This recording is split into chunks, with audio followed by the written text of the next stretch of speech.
Hey loves, how are you babies doing? I am doing good. I am finally recording part 2 of this whole deep cleaning apartment, vintage apartment with me. Sorry for the delay. I've been so busy with other things, but this is part 2 and I hope you sparkly vixens enjoy. If you don't know who I am, my name is Pinup Savi Monroe. I do retro hauls, tutorials, hair tutorials, retro, pinup, vintage, anything that is a niche on this channel.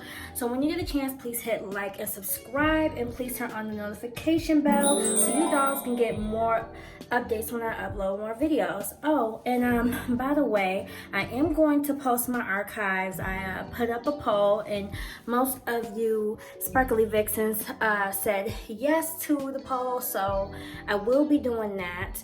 Hopefully you guys will like the archives that I have. And yeah, so without further ado, let's get started on this deep clean with me.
Sparkly Vixen. So I am done deep cleaning the apartment. It's not gonna be a part 3, so I'm done. You know, I deep cleaned it really well. So y'all seen mostly me, most of everything that I've deep cleaned. I'm sorry I'm holding this by hand, but yeah, I am tired, I'm beat, and I am going to relax and edit this video. And yeah, So the next segment of this apartment series I got going on is probably going to be decor. I cannot wait to show y'all the decor I have gotten so far, and I'm going to do each room one by one, so y'all stay tuned for that. And yeah, so I will see you sparkly vixens again soon. Bye, loves.